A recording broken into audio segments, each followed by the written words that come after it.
Okay. Hello, everyone. I'm Chuck Warren, a member of Community Board 8, and it's my pleasure today to be doing a retrospective with Rita Popper, a longtime board member of Community Board 8 who just recently stepped off the board.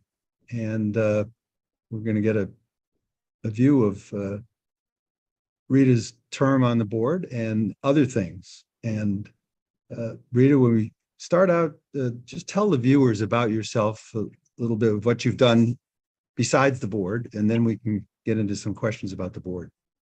Hi, Chuck. Thank you for this. I started life as an elementary school teacher in Washington Heights. I took time to raise my family and had to go back to work, and my teaching schedule did not match with my children. So I worked hard, became an advertising copywriter at one of the largest agencies in New York at that time. And one of our clients was Nabisco. Nabisco got into a challenge, and I came up with an idea of how to handle that challenge. And therefore, they hired me from the agency with the agency's permission. And I became a promotion manager at Nabisco. After 6 years, I started my own company called Evergreen Marketing International, and Nabisco was my client. So do we have you to thank for keeping Nabisco in business at a key time? It was daunting. I mean, they were not used to having Oreo and Ritz challenge, but they were challenged, and they met the challenge and won. Very good. So tell us, what other community groups have you been affiliated with other than Community Board 8?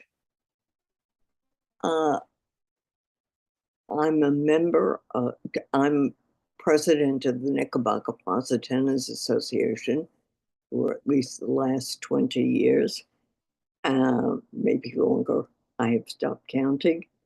And I was also a chair of a housing alliance against downsizing, and we won battle of not downsizing single people in one bedroom apartments to, as they called it, 0 bedroom. It was really a studio. And also I helped people on the board reform residents for reasonable development in an effort to stop MSK from building an ugly building.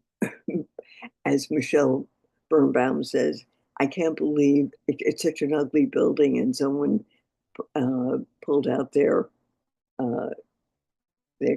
iPhone and said, "But Michelle, you voted for it." And she said, "I can't believe I voted. It was such an ugly building."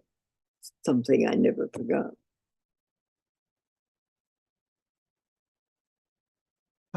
So tell me how you heard about Community Board 8, because one of the things we've always wrestled with at the board is how to get the word out to the public. And how did you happen to hear about the board? It's interesting that you ask that question. I never heard of the community board. I received a call from Jessica Lappin's office as the head of the Knickerbocker Plaza Tennis Association. Anybody who was running for office for anything came and wanted to address the people in my building. And I arranged for that. So therefore, I was known as a tenant leader. And therefore, I got this call from Jessica Lappin, actually from Jane Swanson, her chief of staff, who said, "Jessica wants you on the community board." I was thrilled You had never heard of it, but you know, on the art committee, we have um, a show on the street, and we do have a table, and people do sign up. I still get the question of what is the community board? What are they? And the same thing on the street fairs that I did for about 6 years with Dave Rosenstein. Everybody comes up and says, what is the community board? So we are the best kept secret. So you talked about being appointed by Jessica Lappin, who was a council member at the time. And when was that? And In exactly. 2007. So you've been on for 18 years now when you stepped off, right? Correct. Now, what kind of committees have you been on and other positions that you might have held? I am on Transportation Committee, which is headed by you, which is excellent. Parks and Waterfront, Zoning and Development, Social Justice, and Women and Families. That's a lot of committees. I give you a lot of credit. I'm on the board, but I'm not on that many committees. I was asked to be on the committees, and Zoning and Development includes housing now, and I was on housing before, and always have been interested, obviously, in development. So tell me what, as someone who's been on these committees and has been on the board, what are some of the challenges that you see that committee chairs and the board chair have in running the board and the committees? The everybody who comes, all when the public comes, because that's who we serve as the public, um, they have questions that are universal to the whole board or problems that are only microscopic on their street. And it is a challenge for the uh, chairs to be relevant to everybody who is listening and keeping their attention. Uh, it is not easy. Serving the public is not easy. Yes, I, Super. I know what you mean. Uh, what do you think about the the length of our meetings? I know that's something you always have been concerned about, and I know that we usually start our meetings at 6:30, and it's unusual for some committee meetings. It's not unusual, I should say, for some committee meetings to still be going at 9:30 or even later. And when we get to the full board, we start at 6:30, and it's often, we're lucky if we can finish at 9:30. And the only reason we finish, right, is that the venues we're in say we have to get out by a certain time. And so, do you think that's a problem? And we try to balance the right for everyone to be heard, but also the right for the volunteers who are serving on the board and the committees to not have to spend all night there. It's very difficult because when the public comes and we are serving the public and we're answering their questions, that you as a chair, who is one of the best chairs ever, not because we're doing this, but it has been my experience, is that you want to hear from everybody who wants to speak. And often a lot of that is repetition. They ask the same question, and the next person, especially um, when there are 20 and 30 and 40 people all coming for the same issue that they all want to speak, it's difficult to sit there and listen to the same thing 30 times. We've heard it, they've heard it, but they feel the need to speak. I think we have to consolidate in those areas that you pick 5 people from the 30 people who have come to represent your group. When that is done, it moves the calendar along. I've come out of meetings at 10:30 at night. It's a lot to sit and hear the same thing over and over again. It's like it just doesn't end. So I know exactly what you mean. So have you seen over the years that there are certain issues that are common, not just to our board, but to other boards, in Manhattan or even in the other boroughs, that certain things come up again and they're consistent, let's say to other Manhattan boards and even to boards in other boroughs? and there was one instance where something was unique only to Community Board 8, and that was the Second Avenue subway construction. But every board deals with construction, and construction means changing street signs, and street signs that comes right to your committee, which is transportation. And it's not the idea of transportation. There are people who need to get to their accessoride. There are people who are walking with walkers. They need to be able to access transportation. That is unique to every single community board. Every board has different developing structures that they have to deal with, but transportation is the one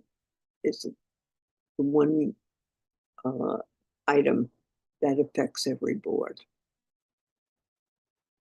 I know that our board has a lot of sidewalk cafes and things like that, and some of the other boards have that, and also our board has a lot of historic districts, and that comes up in certain of the other boards, but not all of the other boards. So and wouldn't you say those are other things where there's a certain amount of commonality in the boards too?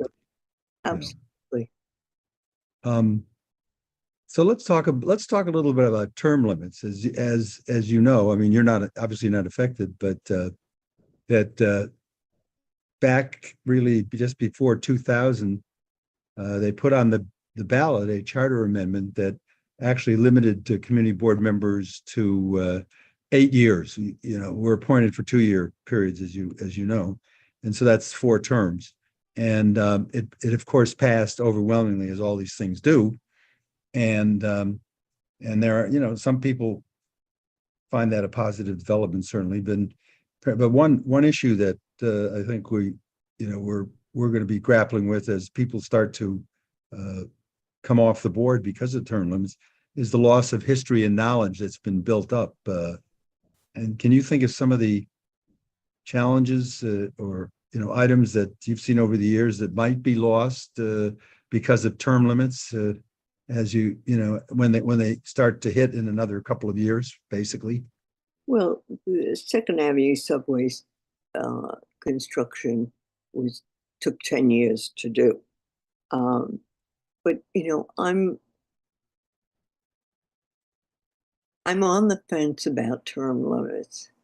I don't think that the history has anything to do with today. Whatever it is, it will change. We change city council members every 8 years if they're lucky, or every 4 if they're not. We change presidents, not often enough. We change mayors. We get some good ones. We get some not so good ones. but we managed to get through with the electronic data that we have now. We can access anything that it in the history. So the history is not really gone, but sometimes that history doesn't pertain to what we did 30 years ago, what we did 20 years ago. It's different.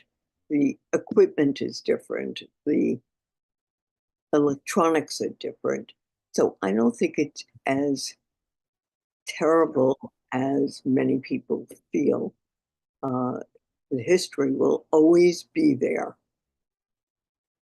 if you access it. Now that's the question, do you want to access it?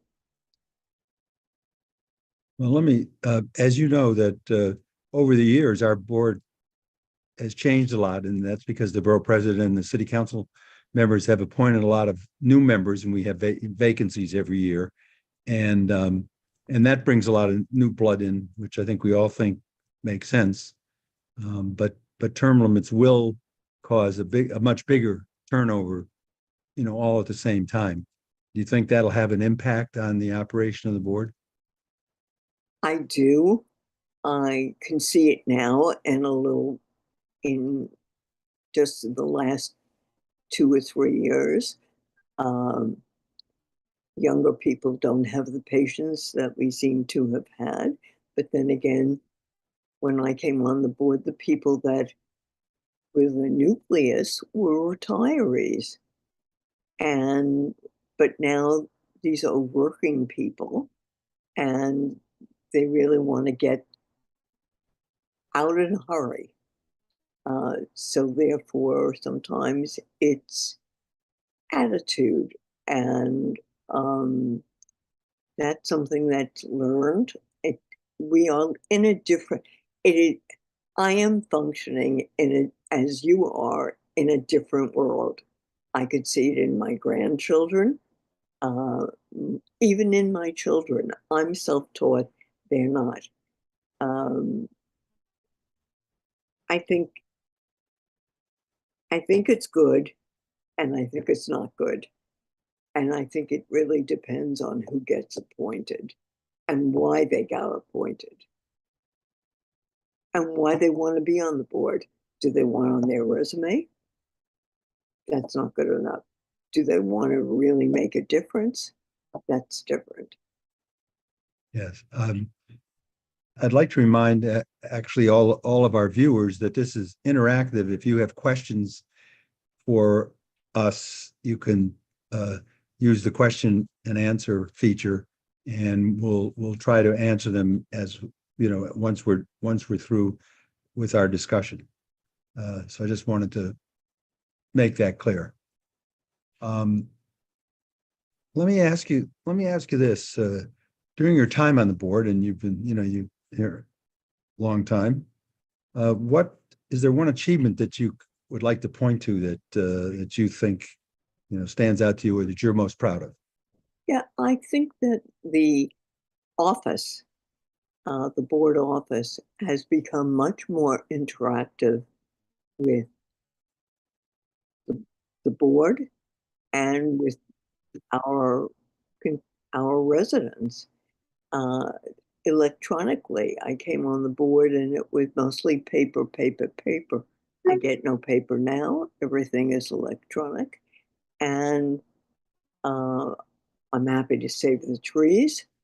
Uh, However, I must admit that I used to read the clips that Dave Rosenstein used to have, the news clips. I would read it for a few days. I don't, I read the newspaper online. I read everything online. And I honestly don't turn to the news clips as often as at, at all. I rely on, local news to get whatever that is. So electronically, we're different and we're Well, faster.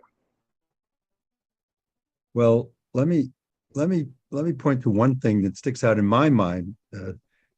One of the things that you did, and maybe you want to talk about that a little bit, and that is during the construction of the Second Avenue subway, which was a very big upheaval in our board, and particularly in the area where you live in, right, like 91st Street. And you were very active in trying to help people navigate some of the issues that come up. And we did have a task force on that. And I know maybe do you want to comment on your participation in that effort? Absolutely. Um, the boring machine that drilled all of the tunnels was lowered and managed at the corner of 92nd Street and 2nd Avenue, which is right across the street from where I live. And it affected businesses locally.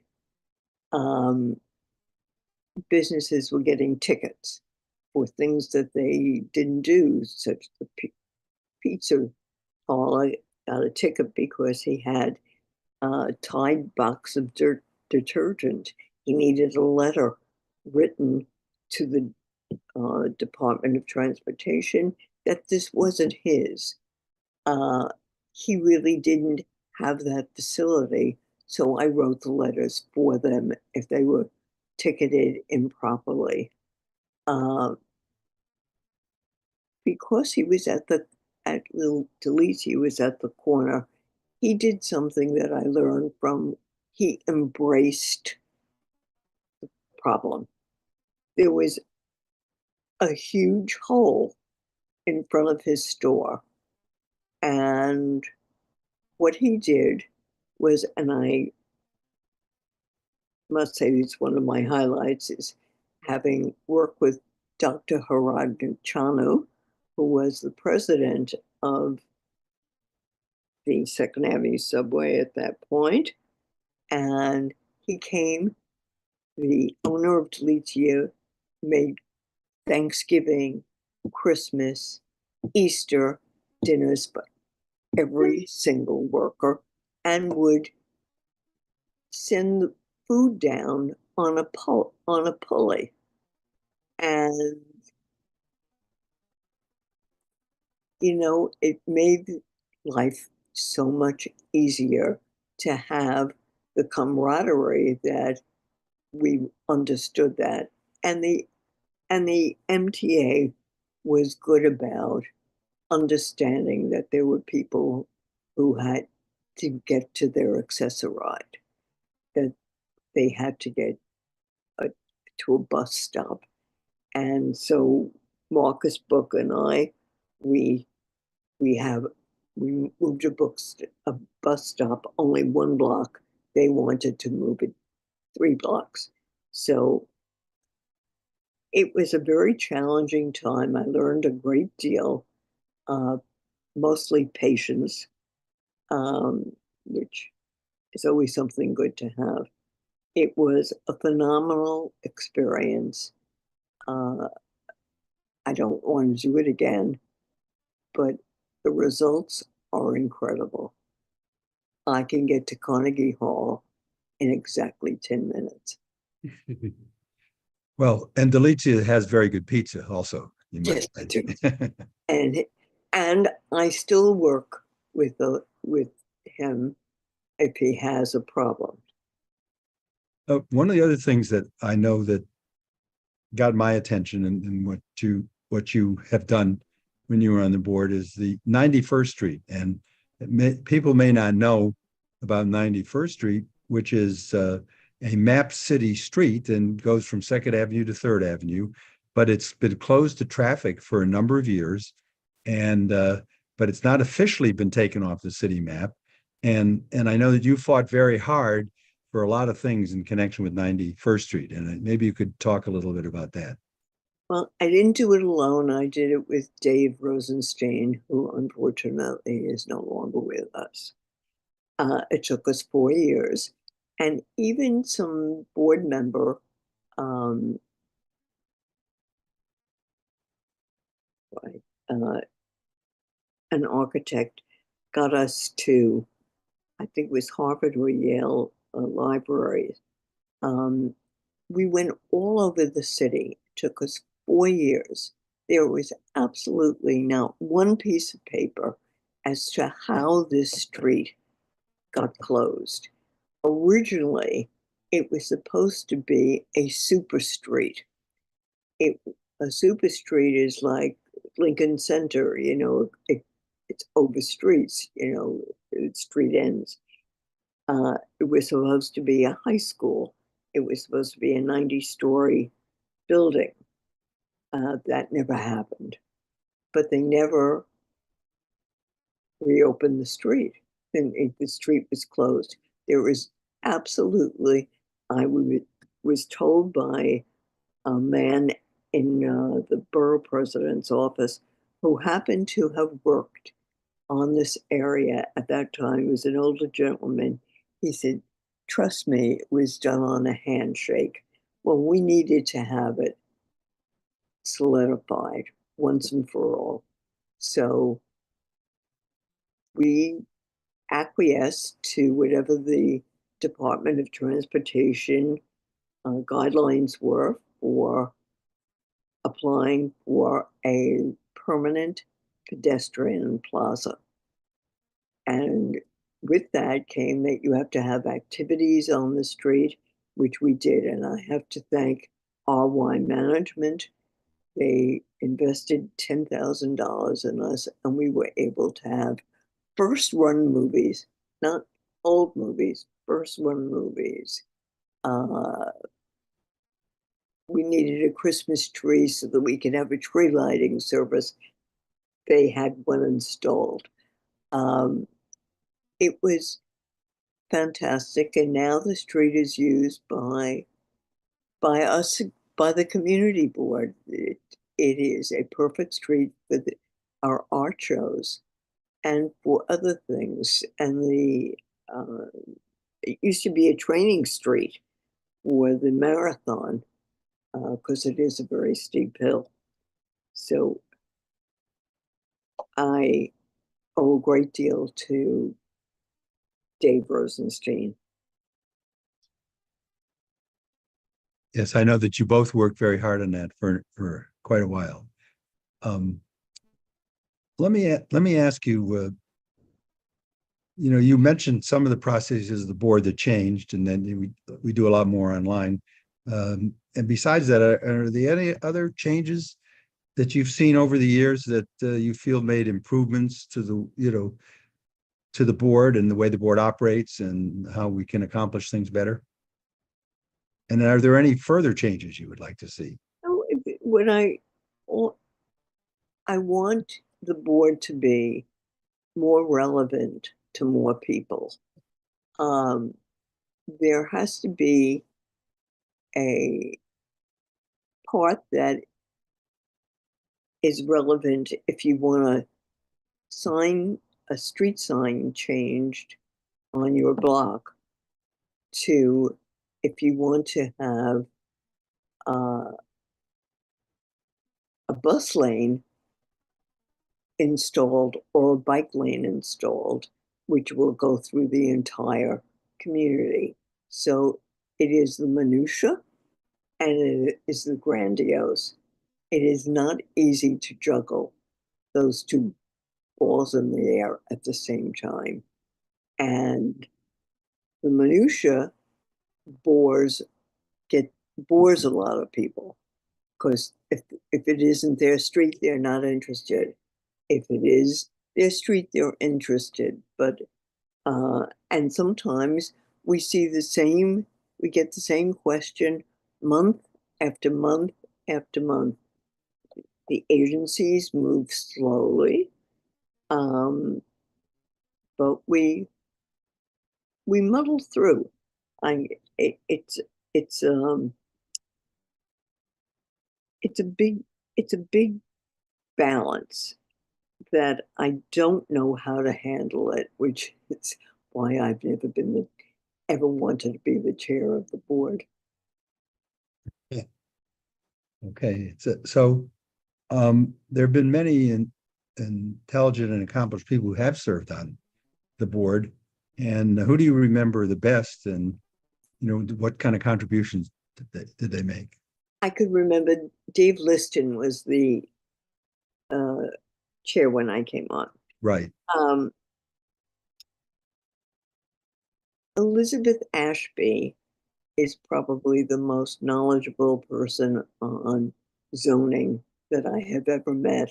And if I was on the board another 18 years, I would never know, never have what's in her head. Then there was Terry Slater, Barbara Chalky. Both of those people are no longer with us. And Elaine Walsh. We were our nucleus, and we were sort of homogeneous as far as that we were older. There was a whole group of older people that we worked together both at the board and outside of the board. And that's, I mean, and what I learned from you, Robert's Rules of Order, and I also learned how to conduct a meeting. You are the fairest, and I could, of all, you are the fairest. You make sure that everybody who has a question gets an answer. Well, I appreciate that. And coming from you especially. Let me, the full board meeting and our committee meetings are full of, all kinds of issues and debates. Do any of these stand out in your mind as most memorable and the kinds of events that have happened over the years? Well, I think the Second Avenue subway was the premier event. When I say premier, in as much as some people had to move out of their homes, I came on the board just as the MTA was beginning to claim eminent domain, and businesses were lost, apartments were lost. Where do we put these people? How do we make sure that they have the same rent that they're paying now? But for how long? Where do you want to put them? And every agency swears that they take care of everyone. And yet we find out that they don't. So I think the Second Avenue subway was a major construction in our community, and it lasted for 10 years. What about some of the meetings that we had having to do with bike lanes and bikes in general? How do you must remember those? That's another thing. And the most current one, and I have to tell you, as a senior citizen, and I walk with a cane, is motorized bikes, motorized mopeds, motorized skateboards are scary. Motorized mopeds and skateboards are on the sidewalk.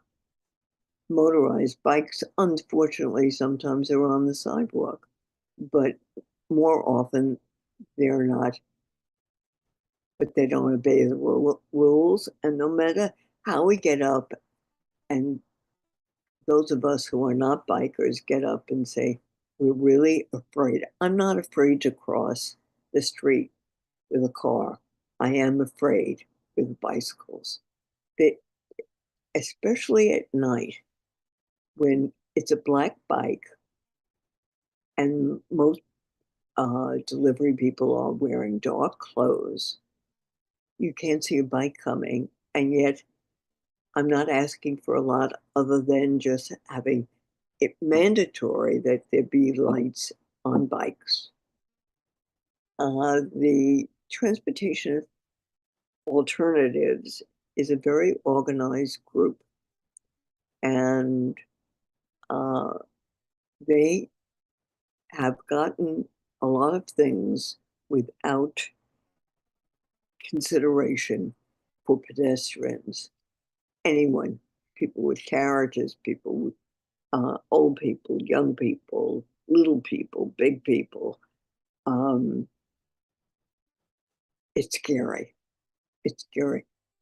When when was I ever afraid to cross the street?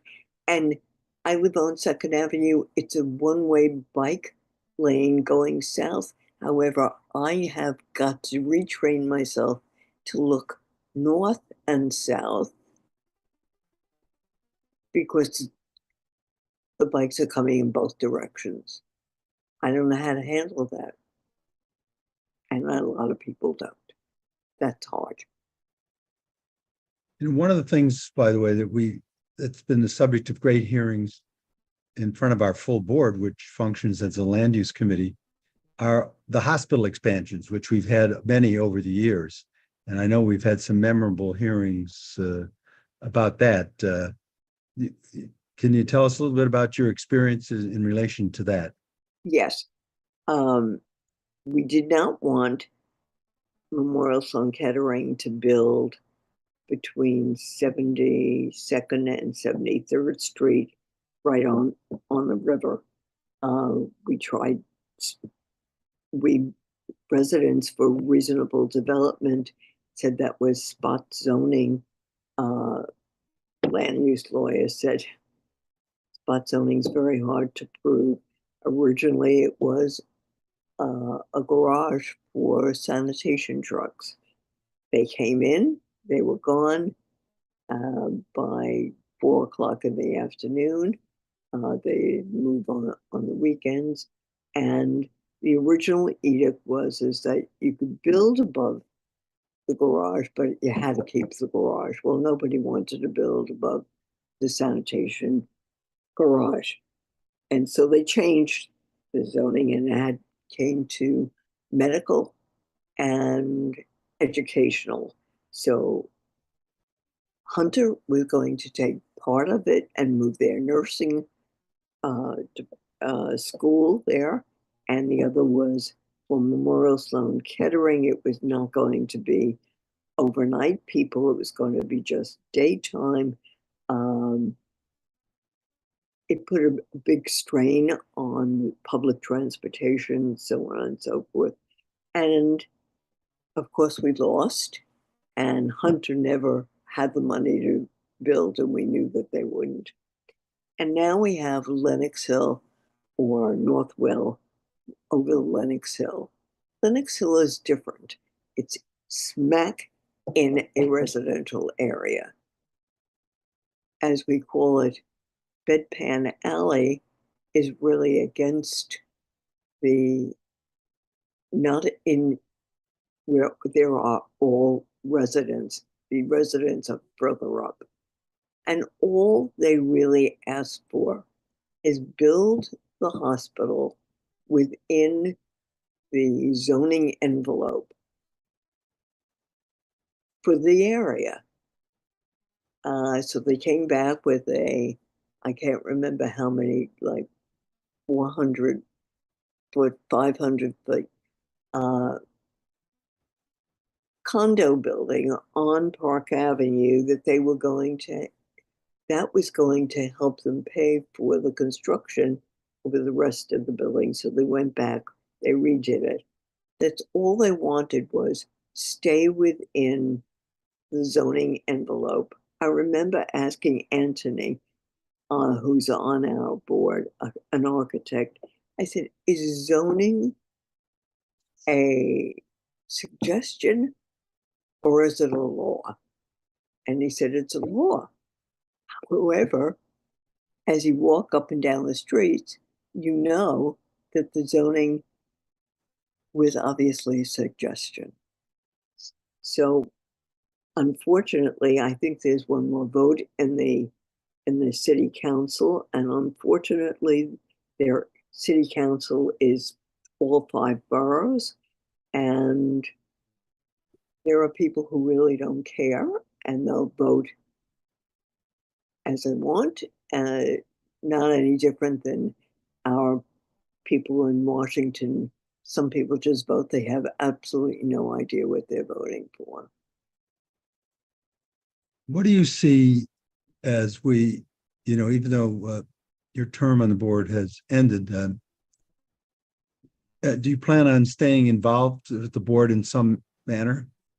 I have been named a public member of the Arts Committee, and I am very involved in the parks and waterfront. I have raised $13 million for the reconstruction of Rupert Park. Rupert Park now cannot be used by children who are 5 years old and older, and barely can be used. With the pandemic, we have dog runs. We have a dog run in the new park. The new park has won awards. It was supposed to have shovels on the ground 2025. It is now 2026. I keep telling them I'm racing the clock. I'm 86. I want to be able to live to see it. That is, that's where my heart lies. And of course, if any lectures come up that are relevant, mostly in women and families, I attend them. Can we expect you to maybe show up at a transportation committee here and there? Absolutely, especially you haven't heard the last of me for changing half the lights on East 91st Street, our pedestrian plaza. Half the lights have been changed, and the DOT went away and it hasn't come back. It's what, 4 or 5 years? And the lights that are there now have been there 50 years. The trees were short and the lights were tall. Now the trees are tall and the lights are short. So keep listening for me, because I'm not letting this go yet. We will. So let me ask you this then. What do you see ahead as the biggest challenges, let's say, for the community board? What would you think, just from your perspective, looking at your service and what you see maybe coming on the horizon? And there are some, I think we've already talked about in our community board, some charter amendments that are, could be placed on the ballot as early as this November. It would be nice. I'd like to see the community. I'd like to see that the community knows more, that there is a community board. Obviously, people keep asking us, what's the community board? So they don't know. Nobody knows. And for some reason, it's a deep, dark secret. I didn't know until I was asked to be on the board. So I would like to see the board be more relevant to this, what's going on in the city. I would like to see our board get more involved with where affordable housing is on everyone's top line of whoever is running for office.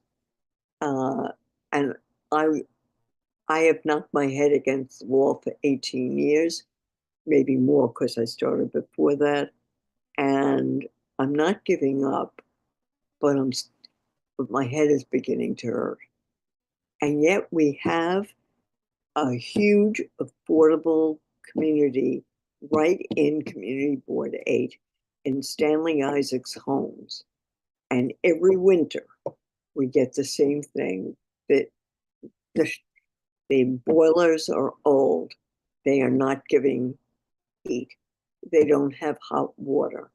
They lead paint,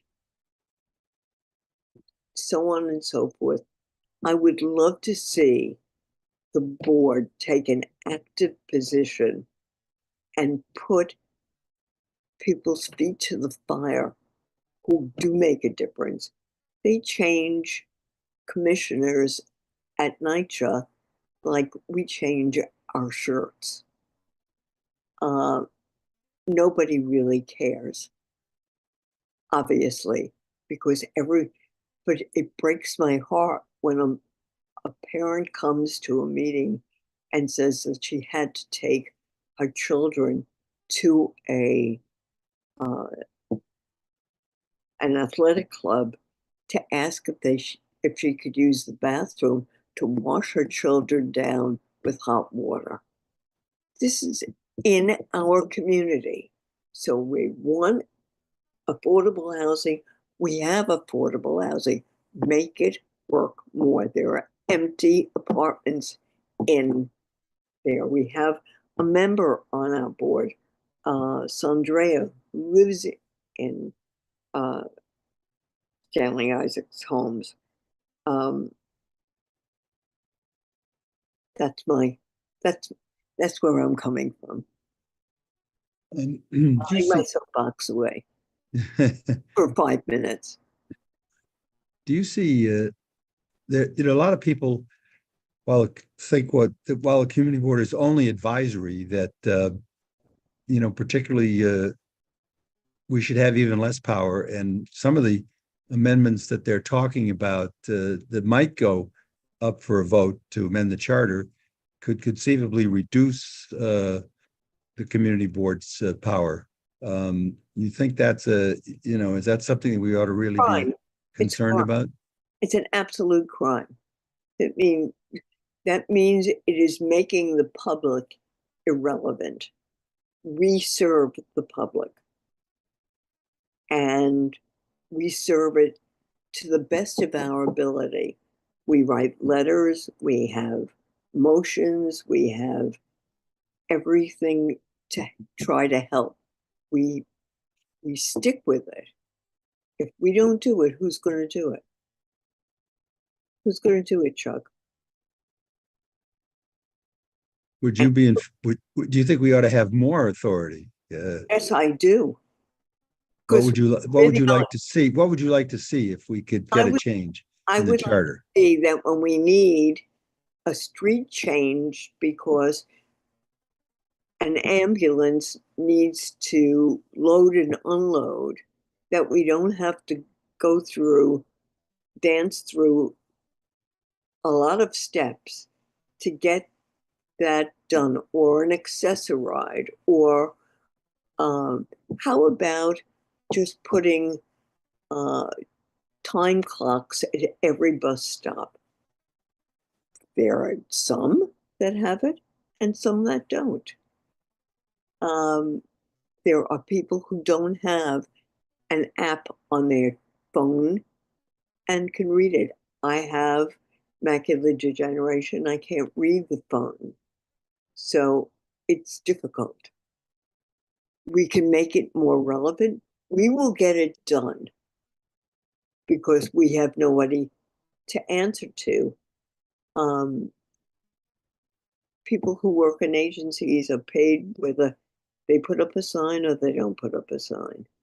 And it's the city, but it shouldn't be the city. Why isn't it functioning? At any rate, that's how I feel. Good. We have a couple of questions that people put in, and I think maybe I'll have you answer them. And the Okay. one question that came from one of our board members is, what advice or suggestions would you give to new members of the board coming on? Go to as many committee meetings as you can, find your niche, and stay with it. I was on a committee that I realized I could not contribute to, and that was landmarks. Um, I didn't have the capability of going to view different things, and the same about street life. I didn't want to go to visit every application. So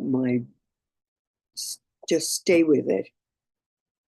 Pick something that is relevant to your community. You represent a part of the community. Hopefully, it is demographically spread out. We are a huge community board. We go from 59th Street to 96th Street, the Rivet to Central Park, and all of Roosevelt Island. We are overpopulated. We are we have the largest amount of population, so that 50 people have been chosen from this vast number to represent the community. You have to do it. You have a job to do. That's my advice. Well, I know that when you were on the board, you always tried to attend every meeting. It was very rare that you missed a meeting. And I guess that would be one of the other things that hopefully other new members who join would do that. And we used to have people who didn't show up. I think we have more who show up now at this point. We used to have a full board at most of the meetings. And we came, it was like a business. We went to a business meeting.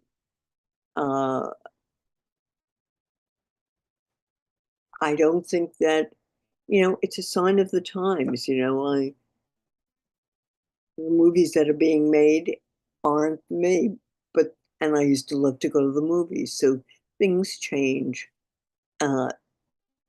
Younger people have less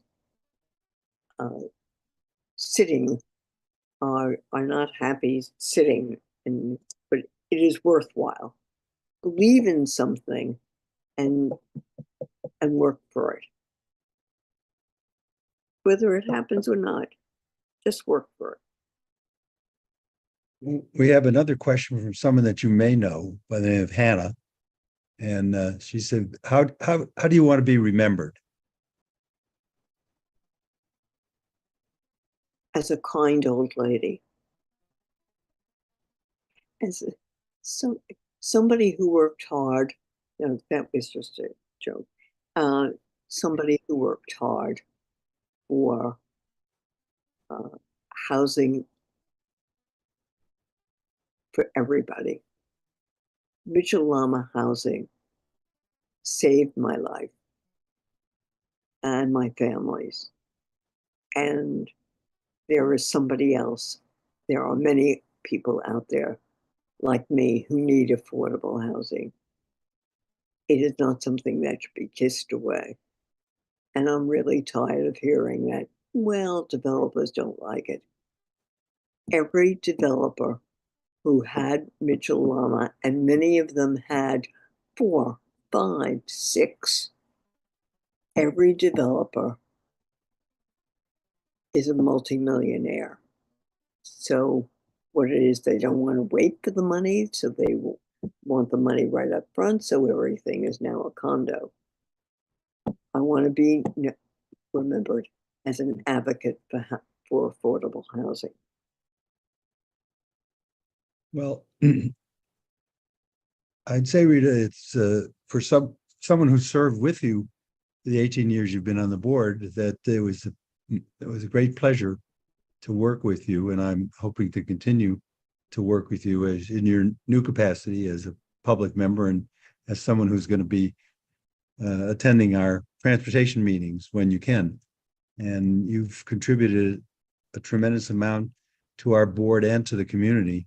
And I think all of us owe a lot to you for help, for being very strong in support of not just affordable housing, but in support of so many different things in our community that have added to our community.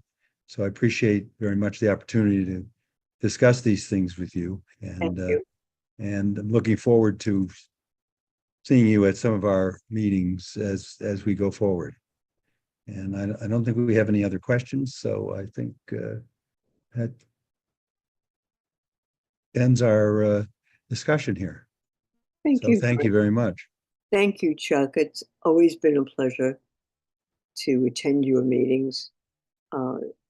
whether it's just for one sign in a street or it's for a whole avenue. You have always been incredible, and I have to tell you that Craig, who serves as your co-chair, is so knowledgeable because he works in transportation in Westchester. So it's always nice to hear. It has really been an honor and a privilege to serve on the board. Thank you very much. Believe that concludes our discussion.